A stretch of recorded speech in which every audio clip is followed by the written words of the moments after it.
Hello everyone, I am Vikas here. आज हम NEET 2020 के बायोलॉजी के लास्ट 33 ईयर के PYQ सॉल्व करेंगे और आज का हमारा चैप्टर है digestion and absorption.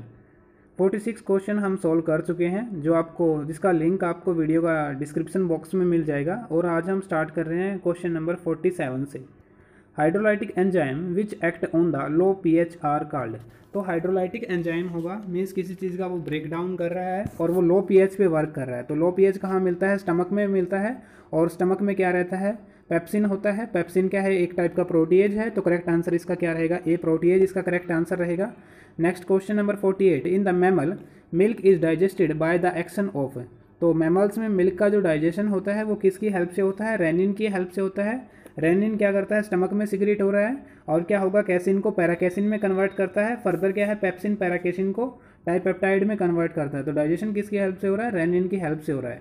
Next question number 49। A person who is being eating boiled potato his food contain the component. तो उसके फूड में कौन सा कंपोनेंट रहेगा? स्टार्च रहेगा, क्योंकि पोटैटो के अंदर स्टार्च मिलता है। Starch which is digested, correct answer इसका बी रहेगा। Next question number 50। If the pancreas is removed the compound which remain undigested is. तो पैनक्रियाज है, पैनक्रियाज के अंदर अलग अलग टाइप के एंजाइम रहते हैं। पैनक्रियाटिक लाइपेज मिलता है जो फैट के डाइजेशन में हेल्प करता है। पैनक्रियाटिक एमाइलेज मिलता है जो कार्बोहाइड्रेट्स के डाइजेशन में हेल्प करता है। और प्रोटीन के डाइजेशन के लिए ट्रिप्सिनोजन मिलता है, काइमोट्रिप्सिनोजन मिलता है और प्रो कार्बोक्सी पेप्टाइडेज मिलता है। तो अगर पैनक्रियाज ही रिमूव कर दिया जाता है तो ऑल ऑफ दीज अफेक्ट हो जाएगा। सबका डाइजेशन क्या रहेगा? अफेक्टेड रहेगा, सब कुछ अनडाइजेस्टेड रहेगा। आंसर क्या रहेगा? ऑल ऑफ दीज रहेगा। Next question number 51। What is the common among the amylase rennin and the trypsin. इन सब में कॉमन क्या है? That these all are protein, क्योंकि जितने भी एंजाइम्स होते हैं मोस्टली क्या रहती हैं? प्रोटीनियस इन नेचर रहते हैं। तो ये भी एंजाइम्स क्या है? प्रोटीनियस इन नेचर है और यही थिंग इनमें कॉमन रहती है। Next question number 52। Choose the correct enzyme substrate pair. Correct enzyme substrate pair हमें चूज करना है। तो करेक्ट आंसर इसका सी रहेगा, क्योंकि रेनिन जो है, रेनिन किसके ऊपर काम करता है? कैसिन के ऊपर काम करता है। मिल्क के अंदर मिलता है कैसिन प्रोटीन और स्पेशली इन्फेंट में होता है ये रेनिन। रेनिन क्या करेगा? कैसिन को पैराकैसिन में कन्वर्ट करेगा और फर्दर उसको डाइपेप्टाइड में पेप्सिन की हेल्प से हम तोड़ लेंगे। Next is question number 53। Which of the following is the function of the enterogastrone. तो एंट्रोगेस्ट्रोन का फंक्शन क्या रहता है? तो एंट्रोगेस्ट्रोन है, कहाँ से रिलीज होता है? डुडेनम से रिलीज होता है और इसका फंक्शन होता है it's allow the gastric contraction to delay the emptying of the stomach and stop the secretion of the gastric juice. Gastric juice के सिक्रीशन को ये इनिबिट करता है, स्टॉप करता है। तो करेक्ट आंसर इसका ए रहेगा। Next question number 54। Which of the following is the correct pairing of the site of the action of the substrate on the rennin. तो करेक्ट क्या है? स्टमक है, स्टमक के अंदर क्या होता है? रेनिन होता है और रेनिन किसके ऊपर वर्क करता है? कैसिन जो प्रोटीन है उसके ऊपर वर्क करता है। तो करेक्ट आंसर इसका सी रहेगा। नेक्स्ट है question number 55। Most of the fat digestion occurs in. तो फैट का मोस्टली डाइजेशन कहाँ होता है? स्मॉल इंटेस्टाइन के अंदर होता है। करेक्ट आंसर इसका डी रहेगा। क्यों स्मॉल इंटेस्टाइन के अंदर हो रहा है? क्योंकि स्मॉल इंटेस्टाइन के अंदर बाइल साल्ट जो आता है, जो सिक्रीशन आती है लीवर की बाइल साल्ट, वो क्या कर देते हैं? फैट को ड्रॉपलेट्स में, स्मॉल ड्रॉपलेट्स में तोड़ देते हैं, जिसको इमल्सिफिकेशन बोलते हैं। तो इसका मोस्टली डाइजेशन कहाँ हो रहा है? स्मॉल इंटेस्टाइन में ही हो रहा है। Next question number 56। Secretion of the gastric juice is stopped bye. तो जो गैस्ट्रिक जूस है उसकी सिक्रीशन कौन स्टॉप करता है? रिपीटेड क्वेश्चन है, आंसर क्या रहेगा इसका? एंट्रोगेस्ट्रोन रहेगा। नेक्स्ट है question number 57। Where is the protein digestion accomplished. तो प्रोटीन डाइजेशन कहाँ अकम्प्लिश होता है? प्रोटीन का डाइजेशन स्टमक में भी होता है। स्टमक में क्या रहता है? पेप्सिन रहता है। और फिर क्या है? डुडेनम में आती है, डुडेनम में भी रहता है, जहाँ पे क्या रहता है? ट्रिप्सिन रहता है। और फाइनली क्या है? डाइपेप्टाइडेज की हेल्प से कहाँ पे कंप्लीट होता है? इलियम के अंदर कंप्लीट होता है। तो करेक्ट आंसर इसका क्या रहेगा? इलियम इसका करेक्ट आंसर रहेगा। नेक्स्ट क्वेश्चन नंबर 58 है। In the man the zymogen और the chief cell are mainly found in. तो कौन से रीजन में ये मिलती है? स्टमक के पार्ट दिए हुए कहाँ मिलती है? फंडिक पार्ट में दिया हुआ है। ठीक है, स्टमक जो होता है उसको हम मेनली 3 पार्ट में हम डिवाइड कर देते हैं। समवट ऐसा स्ट्रक्चर रहता है। तो ये फर्स्ट पार्ट जो रहता है कार्डियक रहता है, इसके बाद फंडस रहता है और नेक्स्ट क्या है? पाइलोरिक पार्ट रहता है। ठीक है, तो कहाँ मिलती हैं? जाइमोजन और चीफ सेल हमें फंडिक पार्ट में मिलती हैं। जाइमोजन क्या होता है? वो सेल्स होती हैं जो प्रो एंजाइम की फॉर्म में एंजाइम को सिक्रेट करती हैं, ताकि उसी सेल के जो प्रोटीन है उनको डाइजेस्ट ना करने लग जाए। जो प्रोटीन है, जो प्रोटीन डाइजेस्टिंग एंजाइम है, वो उन्हीं को डाइजेस्ट ना करने लग जाए जिस सेल ने उसको प्रोड्यूस किया है। Next question number 59। Emulsification of the fat is carried out by. तो इसका इमल्सिफिकेशन कौन करवाता है फैट का? तो इसका आंसर क्या रहेगा, बाइल साल्ट रहेगा। बाइल साल्ट क्या करते हैं, फैट का इमल्सिफिकेशन करवाते हैं। Next question number 60, release of the pancreatic juice is stimulated by. तो पैनक्रियाटिक जूस का जो रिलीज है वो कौन स्टिमुलेट करता है, कोलिसिस्टोकाइनिन इसको स्टिमुलेट करता है। करेक्ट आंसर इसका बी रहेगा। Next is question number 61, match the item given in the column 1 with those in the column 2 and choose the correct options. तो इसमें हमें मैच करना है। तो करेक्ट मैचिंग क्या रहेगी, जो फर्स्ट है ये रेनिन। रेनिन क्या रहता है, मिल्क प्रोटीन है, मिल्क प्रोटीन को डाइजेस्ट करेगा। तो आंसर इसका ए का थर्ड के साथ मैच रहेगा। बी एंट्रोकाइनेज है, एंट्रोकाइनेज क्या करेगा, ट्रिप्सिनोजन को एक्टिवेट करता है, ट्रिप्सिन में कन्वर्ट करता है, और इसको मैच करते ही हमारा आंसर क्या हो जाता है, डी हो जाता है। सी क्या है, ऑक्सिंटिक सेल्स हैं जो क्या करेंगी, जो विटामिन B12 कैसल्स फैक्टर हैं उनको रिलीज करती हैं, जो विटामिन B12 के एब्जॉर्प्शन में हेल्प करेंगे। और फ्रक्टोज क्या है, फैसिलिटी ट्रांसपोर्ट के थ्रू मूव करता है। तो करेक्ट आंसर इसका क्या रहेगा, डी रहेगा। Next question number 62, fructose is absorbed into the blood through the mucosa cell of the intestine by the process called. तो फ्रक्टोज है, फ्रक्टोज का एब्जॉर्प्शन कैसे होता है, करेक्ट आंसर क्या रहेगा, इसको फैसिलिटेड ट्रांसपोर्ट के थ्रू होता है। तो करेक्ट आंसर इसका बी रहेगा। Next question number 63, select the correct match of the digested product in the human given in the column 1 with their absorption site and the mechanism in the column 2।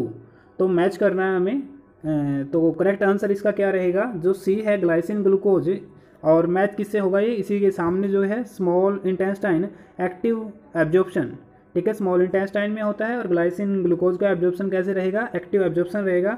तो ये इसका correct answer रहेगा, क्योंकि first क्या है, glycerol fatty acid है जिसका absorption duodenum में ना होके जेजुनम में होता है, तो इसलिए इनकरेक्ट हो जाता है। बी कोलेस्ट्रॉल और माल्टोज है जिसका लार्ज इंटेस्टाइन में एब्जॉर्प्शन नहीं होगा, स्मॉल में ही होगा। और फ्रक्टोज क्या है, फ्रक्टोज और जो Na+ है इनका जो एब्जॉर्प्शन होता है वो एक्टिव एब्जॉर्प्शन होता है। तो करेक्ट आंसर इसका सी रहेगा, ग्लाइसिन ग्लूकोज है, स्मॉल इंटेस्टाइन में एक्टिव एब्जॉर्प्शन के थ्रू एब्जॉर्ब होते हैं। Next is question number 64, carrier ion like the Na+ ion facilitate the absorption of the substance like. तो किसके एब्जॉर्प्शन में ये हेल्प करते हैं, fructose and some amino acids. Fructose और अमीनो एसिड क्या होते हैं, फ्रक्टोज का हम एग्जांपल लेके चलते हैं कि उसमें जो मूवमेंट होती है, एब्जॉर्प्शन जो होता है, सोडियम आयन उसको फैसिलिटेट करते हैं। नेक्स्ट है question number 65, a young infant may be feeding entirely on the mother's milk which is white in the colour but the stools which the infant passes out is quite yellowish. तो जो stool का yellowish colour होता है वो पूछा हुआ है किस वजह से है। तो इसका आंसर क्या रहेगा, पिगमेंट्स होते हैं, जो बाइल पिगमेंट है pass through the bile juice, इनकी वजह से क्या होता है, येलो कलर रहता है। बिलिरुबिन जो है येलो कलर प्रोवाइड करता है। नेक्स्ट है question number 66, which one of the following statement is true regarding the digestion and the absorption of the food in the human. तो करेक्ट स्टेटमेंट हमें बतानी है इसके अंदर। करेक्ट स्टेटमेंट क्या रहेगी, ए इसकी करेक्ट स्टेटमेंट रहेगी, fructose and the amino acids are absorbed through the intestinal mucosa with the help of the carrier ions. तो फैसिलिटेड एब्जॉर्प्शन होता है, यानी कि कैरियर आयंस की हेल्प से होता है। कैरियर आयन जैसे सोडियम आयन हो सकते हैं। Next question number 67, epithelial cells of the intestine involve in the food absorption have on their surface. तो क्या रहता है, इंटेस्टाइन की जो सेल्स हैं उनके ऊपर क्या रहता है, माइक्रोविलाई रहता है। करेक्ट आंसर इसका बी रहेगा। Next question number 68, during the prolonged fasting in what sequence are the following organic compound used by the body. तो फास्टिंग के टाइम पे अगर फास्ट रखा जाता है लंबे टाइम तक, तो जो सीक्वेंस होता है एनर्जी का, तो क्या सीक्वेंस रहता है वो, कि एनर्जी हमें ऑब्टेन होती रहती है। तो करेक्ट सीक्वेंस इसका सबसे पहले कार्बोहाइड्रेट होगा, कार्बोहाइड्रेट का यूटिलाइजेशन होगा, फिर फैट का होता है, और लास्टली क्या होता है, प्रोटीन का होता है। तो करेक्ट आंसर इसका क्या रहेगा, ए इसका करेक्ट आंसर रहेगा।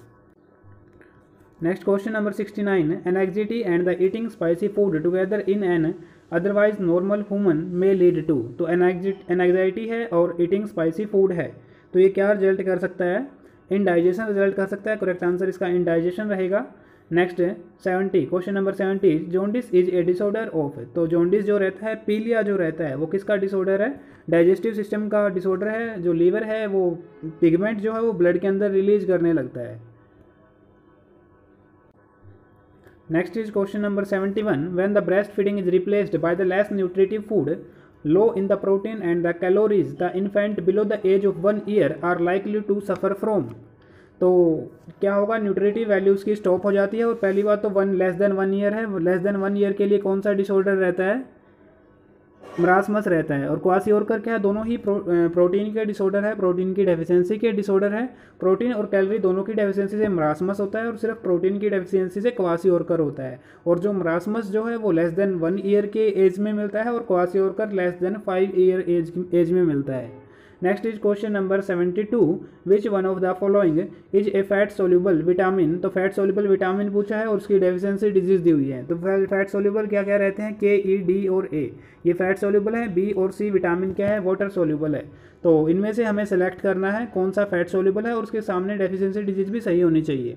तो पहला रेटिनॉल है, ठीक है, और रेटिनॉल के सामने जीरोपैथेलमिया दिया है। रेटिनॉल ए को ही बोलते हैं और जीरोपैथेलमिया आई ड्राइनेस का डिसऑर्डर है, तो करेक्ट यही हो जाता है। बाकी कोबालामीन है, ये विटामिन बी कॉम्प्लेक्स का नाम है। और क्या है, जो B12 होता है उसको बोलते हैं। और बेरी बेरी नहीं होता है, इससे परनीसियस एनीमिया होता है। और कैल्सीफेरोल है, कैल्सीफेरोल विटामिन डी का नाम रहेगा और विटामिन डी का नाम है। और इससे क्या होगा, जो रिकेट्स है वो होता है।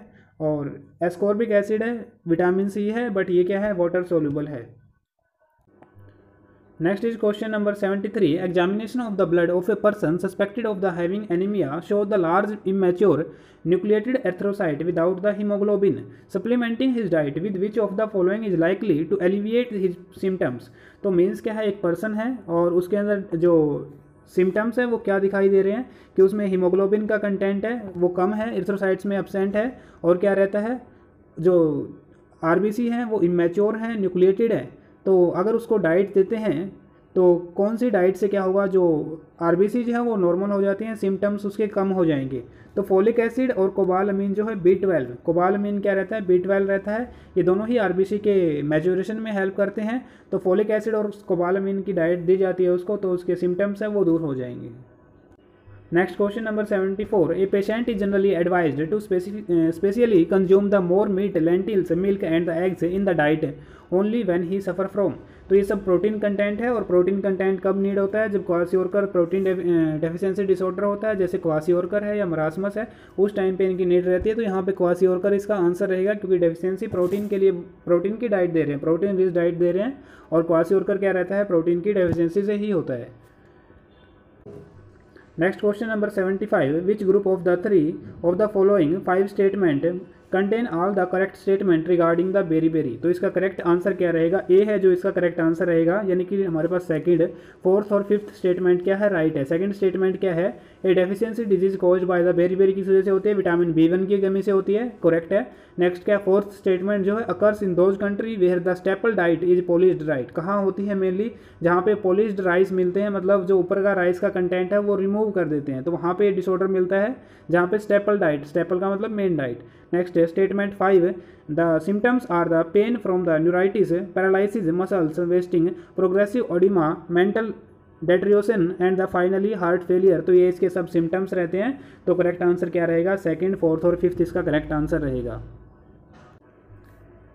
Next is question number 76. Richest source of the vitamin B12 are. तो रिचेस्ट सोर्स क्या रहता है, गोट्स लिवर और स्पाइरुलिना जो एल्गी है वो इसका रिचेस्ट सोर्स रहता है। नेक्स्ट है क्वेश्चन नंबर 77.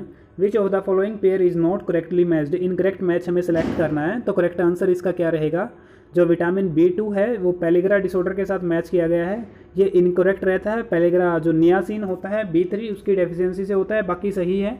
विटामिन B12 की कमी से परनीसियस एनीमिया होता है, B6 की कमी से कॉन्वोल्जन्स होते हैं और विटामिन B1 की कमी से बेरी होता है। तो बाकी सही है। इनकरेक्ट क्या रहेगा, B2 जो है वो राइबोफ्लेविन उसका नाम होता है और इधर क्या दिया हुआ है, पेलिग्रा दिया हुआ है, तो उसकी कमी से चिलोसिस होता है, ठीक है। और पेलिग्रा विटामिन B3 की कमी से होता है। नेक्स्ट क्वेश्चन नंबर 78 है, which one of the following pair is not correctly matched. इनमें भी इनकरेक्ट हमें सेलेक्ट करना है। तो इनकरेक्ट मैच कौन कौन सा है, विटामिन B2 के साथ वही पेलिग्रा दिया हुआ, ये भी इनकरेक्ट है। और B6 के साथ बेरी दिया हुआ, बेरी B1 की कमी से होता है, ये भी इनकरेक्ट है, बाकी सही है। नेक्स्ट है question number 79. Stool of a person is white is grey colour due to the malfunctioning of which of the following organ. तो जो ब्राउनिश येलोइश कलर आता है स्टूल का, वो लीवर के जो बाइल जूस है उसके अंदर पिगमेंट होते हैं उनकी वजह से आता है। तो कौन सा ऑर्गन यहाँ पे अफेक्टेड रहा होगा जिससे स्टूल का कलर चेंज हो जाता है, तो वो लीवर रहेगा। करेक्ट आंसर इसका लीवर रहेगा। Next question number 80, continuous bleeding from an injured part of the body is due to deficiency of. तो जो कंटिन्यूस ब्लीडिंग होती है वो कौन सी डेफिशिएंसी से हो रही है? करेक्ट आंसर क्या रहेगा इसका? विटामिन के रहेगा। Next question number 81, which one of the following is correctly match. तो इसमें से करेक्टली मैच हमें सेलेक्ट करना है। विटामिन ई है और इसको हम क्या बोलते हैं? टोकोफेरोल बोलते हैं। करेक्ट है, इनके साइंटिफिक नेम दिए हुए। विटामिन डी को क्या बोलते हैं? कैल्सीफेरोल बोलते हैं। और विटामिन बी तो कॉम्प्लेक्स रहता है, अलग अलग नेम रहते हैं। और विटामिन ए के लिए क्या रहेगा? रेटिनोल रहेगा। Next question number 82, which food should be eaten during the deficiency of the rhodopsin in the eye. तो रोहोडोप्सिन प्रोटीन होता है और इसकी डेफिशिएंसी क्या होती है? आई में अगर डेफिशिएंसी हो जाती है, मतलब जो विटामिन ए है एक तरीके से हम कह सकते हैं आई से रिलेटेड है, तो विटामिन ए का कंटेंट अच्छा कहाँ रहता है? कैरेट और राइप पपायाज के अंदर मिलेगा। तो करेक्ट आंसर क्या रहेगा इसका? ए इसका करेक्ट आंसर रहेगा। Next question number 83, to which of the following family do the folic acid and the pantothenic acid belong. Folic acid क्या रहता है? जो B9 है उसका साइंटिफिक नेम रहता है। और पेंटोथेनिक है, ये सब किससे बिलोंग कर रहे हैं? विटामिन बी कॉम्प्लेक्स से बिलोंग कर रहे हैं, बी के अंदर आते हैं। Next question number 84, which of the following is mismatch. तो इसमें से मिसमैच हमें सेलेक्ट करना है। विटामिन ए जीरोपैथेलमिया डेफिशिएंसी डिसऑर्डर दी हुई है, करेक्ट है। नेक्स्ट क्या है? विटामिन डी रिकेट्स है, ये भी करेक्ट है। विटामिन के बेरी ये गलत हो जाता है, इनकरेक्ट ही हमें सेलेक्ट करना था क्योंकि विटामिन के की डेफिशिएंसी से ब्लड क्लोटिंग डिसऑर्डर होते हैं। विटामिन सी सकरबेरी राइट है। Next question number 85, which one of the following is a protein deficiency disorder. तो प्रोटीन डेफिशिएंसी डिसऑर्डर क्या रहता है? क्वासियोस्कर रहता है, जो जनरली क्या है 5 ईयर एज से कम में मिलता है। Next, pellagra disease is caused by the deficiency of. तो पेलिग्रा जो है वो किसकी डेफिशिएंसी से होती है? नियासिन की डेफिशिएंसी से होती है। और नियासिन का नेम यानी कि B3, नियासिन किसका साइंटिफिक नेम रहता है? B3 का साइंटिफिक नेम रहता है। नेक्स्ट है, high cholesterol patient are advised to use. तो हाई कोलेस्ट्रॉल पेशेंट को क्या एडवाइज किया जाता है? ग्राउंडनट ऑयल और मार्गरीन और वेजिटेबल ऑयल रिकमेंड किए जाते हैं क्योंकि इनके अंदर कोलेस्ट्रॉल का अमाउंट कम रहता है। Next question number 88, the haemorrhagic disease of the newborn is caused due to deficiency of. तो ब्लीडिंग, एक्सेसिवली ब्लीडिंग हो रही है न्यू बॉर्न में और ये किस वजह से होती है? विटामिन के की डेफिशिएंसी से होती है। तो करेक्ट आंसर विटामिन के रहेगा।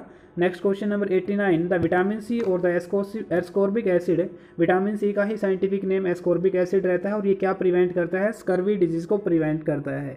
Next question number 90, calcium deficiency in the body occurs in the absence of. तो कैल्शियम की जो डेफिशिएंसी होती है वो विटामिन डी की डेफिशिएंसी से होती है। करेक्ट आंसर इसका विटामिन डी रहेगा। नेक्स्ट क्वेश्चन नंबर 91 है, prolonged deficiency of the nicotinic acid causes. तो जो निकोटिनिक एसिड है, नियासिन को ही क्या बोलते हैं? निकोटिनिक एसिड बोलते हैं। और इसकी डेफिशिएंसी से क्या होता है? जो पेलिग्रा है, विटामिन B3 है, उसी का नाम है निकोटिनिक या फिर नियासिन। तो क्या होता है? पेलिग्रा होता है इसकी डेफिशिएंसी से। Next question number 92, Which of the following pair is characterized by the swollen lips, thick pigment, skin of the hand and the legs and irritability। तो ये सब किसके सिम्टम्स रहते हैं? जो निकोटिनामाइड है, पेलिग्रा जो है, पेलिग्रा के सारे ये सिम्टम्स हैं। तो करेक्ट आंसर इसका सी रहेगा। Thanks for watching and subscribe the channel for more such video.